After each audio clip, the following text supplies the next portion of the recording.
Glenn, how does one become a movie producer? How did you? I was blessed enough that I went to a film school, California State University, Northridge. I will admit, I entered in the journalism program because I was a little more conservative. I hadn't been exposed to movie making. And so I thought, okay, well, I have a camera. I can tell certain stories. So I grabbed the camera and started writing. I was an editor-in-chief of a college newspaper. But then I realized I really had an ambition to tell stories, not just report on stories, which is an amazing job. Thank you. Yes, and I'm a big fan of journalism, and to this day. Uh, but I wanted to tell stories in a different way, and so I transitioned into the film program, studied um, uh, westerns and films noir, all these beautiful genres I hadn't been exposed to really as a kid growing up in southeastern Massachusetts. So for me, it was just this incredible awakening being in film school. You've spent 2 decades running Hollywood studios, units at Columbia, at Sony, Amazon, through some really interesting times. Let's start with COVID. Did it change the way that we made movies and told stories? I mean, we went obviously out of the cinema into watching stuff at home. Is there a legacy that's prevailed there? Well, how we make films didn't change much. We wore face masks for a while. We did the distances. We did the PCR tests. But outside of that, two people had to be on camera, and sometimes they had to kiss, and we made sure they could do all the things we're supposed to do. And interestingly enough, we didn't go out of our way to show extras, people in the background wearing face masks or anything. We didn't want to date the picture. We didn't know how long this pandemic would last. So what we made pretty much looked the same. If you looked at the behind the scenes of what we made, it was different. But you're correct that audience behavior changed, because I do remember HBO premiering cinema run films that were intended for the cinema immediately on the platform. And we had no choice but to watch it that way. In Hollywood, one of the great legacy movie theaters shut down and still not opened. You've also run studios through the writers and the actors strikes, which are partly to do with AI. Talk to me about the competing concerns there. Leading a vast studio that cares about, bottom lines, commercial concerns, getting the movie made, and also being responsible for a team of people fearful for their future, their livelihoods and their careers. We were always very sensitive of that. I have never heard of a writer telling me that he or she used AI to write a script. It's a tool that I think has been used for spelling checks and grammar checks and structural checks and iteration and so forth and so on. I don't think there's an interest in Hollywood to disintermediate the brilliant people of the craft, the writers, the directors, the actors. We want to celebrate humanity. I know I do.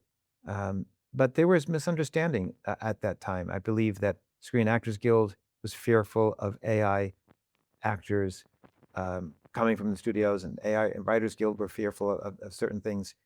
And I'm not going to discredit the fears at all, because it's a scary time that we're going through. These are revolutions. Hollywood had changes when we went from silent to talkies. We went through a massive change when we went to cinema to television, and then television started to become the main thrust of getting news and so forth and so on. And then we countered that in the cinema world by introducing Cinerama and widescreen photography. So we just have to be aware of it. But I'm a firm believer in celebrating authenticity. What do you think it will mean for the industry? Where do you think it's going? I believe we will always have a need for visual entertainment. How we consume it is still being questioned.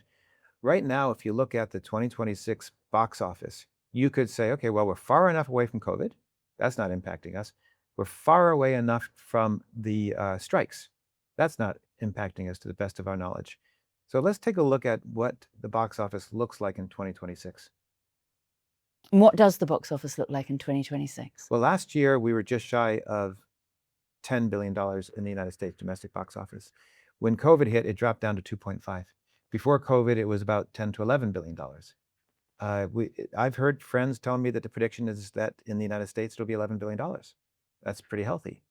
Now, it doesn't mean that the same amount of people are going to the cinema. There are inflation issues to deal with, but every film and every story is so important in its own right. A lot of people do say, "Well, I see event movies in the theaters, but a smaller picture I'll see at home." And I'm a member of the Academy, and I vote, and I watch my films any way I can get to them. I will tell you, when I go to the Linwood Dunn Theater in Hollywood to see an international film, I'm more immersed into it, and I'm more emotionally connected to it.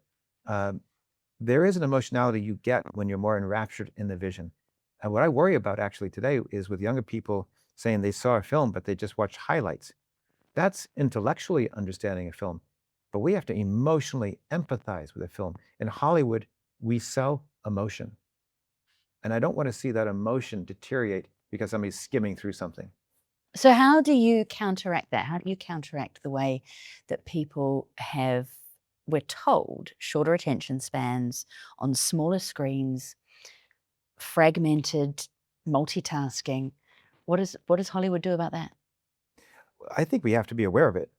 The New York Times, when the internet was becoming a thing, uh, looked at the situation and said, "Well, we're a newspaper. If you want our news, get it from our newspaper." And that didn't quite work. So then they said, "All right, well, buy it online." And that didn't quite work. And finally, they said, "Okay, we're a newspaper. We're about the news. Get it any way you choose to get it." So we have to be aware that there are certain people that can't get to the cinema. There are certain people that requires certain parameters, and they might have to walk away from a film from time to time and put it on pause. We don't love it as artists, but we're aware of it. So I think it's about optionality. Give people a choice. The consumer is always going to drive the decision making. What do you see as the biggest threat to the creative industries right now? Well, there's not really a threat necessarily, because if you want blockbuster pictures, we're going to make them. If you want those franchises, films you're familiar with, we're going to make them. I think there's an opportunity, actually, because there's a decentralized Hollywood, and we're seeing international films flourish a little more than they had in the past. But at the same token, as an artist, as a filmmaker, as a storyteller, I do believe you need a sense of urgency. Why must the story be told? Who needs to see and hear and experience this movie? What makes a good producer? Thoughtfulness.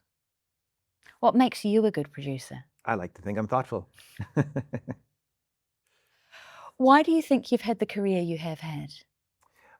I have always been sincere in being a humble servant of story. I put story first. I started making independent films with Gary Busey and Harry Hamlin. I started making very interesting art house movies for $250,000 in Los Angeles. I was known in what's called the bond company business. That's a company that ensures a film actually gets made, and they needed people like me to guarantee the film actually got made and was finished properly. Um, I cared very much for every film I made, no matter what it was. It could be a silly comedy or it could be a very important film in another manner. They were all critical films for me. And whether they were independent financiers or studios, I treated them, those financiers, like my studio boss. Up until this last summer, you were running basically movie production for Amazon. You walked away. Who leaves a job like that? That's a great question. And a lot of people on the outside and some on the inside said, don't leave this job. And by the way, beautiful people. I've got dear, dear friends in the movie department, from the creative department to the top executives. I hired a staff of people who miss me dearly, and I miss them. And we actually get together, and I'll sometimes WhatsApp them and say, "Want to come over for a film?" We're really still a strong family. But I was looking at all these incredible opportunities on a global basis as well, from Korea to Malta to here in Dubai. And there was another CEO of another studio who said, "You need to create a company. Call it Hollywood Ventures something or other, but you're basically Hollywood in a box. You know what you're doing, and these are incredible lightning in a bottle moments." And so I went to my supervisor. Everybody's got supervisors at studios. And I expressed my interest to leave. And I said, "I will make sure that upon my exit, you have a company that is running well. And the company I'm going to build will service your company well." How did you know internally it was time to go? Do you get a feeling? What do you act on in terms of intuition? It was a couple of things. One, I had written a book, and I knew to get this book published, and it's not published yet. It's with an agent at the moment. But to do that right, I needed to be in charge of my own destiny. I didn't want to do that on Amazon's time. Uh, the other part was that sometimes in studios, the more successful you become, the less you touch what you love. And so I was becoming more of a traffic cop and less of a filmmaker. And that bothered me too. I really enjoyed making movies. When I ran Screen Gems, I was executive producer, sometimes unit production manager, and head of production. And it was a blast. And when you get to larger studios, you have to be more mindful and thoughtful that you're not going to tell the filmmakers as much. You're really the true traffic cop, which is fine, and it's a respectful job. It just wasn't for me anymore. And so you founded Hollywood Ventures Group. Give me the elevator pitch, what you've set up to do. Hollywood Ventures Group does consulting, but we don't do it on an academic basis. We like to consult so we can deliver results. In other words, if somebody came to us generically speaking about something, we're less inclined to do it. But if they say, we are in a country, we want to do this kind of thing, how can you help us build that? Whether it's an ecosystem or studios, whatever the case might be, that we're very excited about. We want to empower the local voices. We also feel that by empowering local voices throughout the world, they'll be curious about Hollywood culture. And so we really find this as a cultural exchange program. So it's consulting, it's intellectual property, it's real estate, and access to distribution. I was going to say, you're selling it short when you're talking about consulting, because I know some of the things that you are looking to do here and in Korea. You're headquartered in Television City in LA, but Yeah. very global. What are you physically looking to build here in Dubai? In Dubai, we're very interested in building studios that are more representative of the kinds of content that's being made today, both digitally interconnected with traditional elements. In Korea, we're a part of Som City, which has apartments. In America, we call them condominiums, a retail section, and studios. And again, those studios, we want them to be forward thinking. We want to build for where we're going, not where we are. So, moving your focus from Hollywood outwards, tell me how you intend to help people tell their own stories. First part really is listening to the marketplace, understanding the ambition and so forth and so on. The second part of that is knowing in some ways, if you're looking at it from a financial standpoint, there are no bad movies, only movies that cost too much money. So we want to make sure we understand that marketplace so they can succeed. And the third is making sure they're surrounded with good infrastructure, knowledge to create what is going to be powerful and exceed expectations. That's why I'm excited about Som City in Incheon, Korea. It's why I'm excited about what we can build in Malta. There's just incredible opportunities for all different kinds of stories, and each one's bespoke to the culture and where it resides. We're seeing a lot more international content come into the mainstream. If I think about what I can see on a streaming platform, whether that is Amazon Prime, whether that is Netflix, if I think about what's been winning Oscars, we are seeing more self-told stories. What's the gap that you see in that? The gap is, I still think, discovery.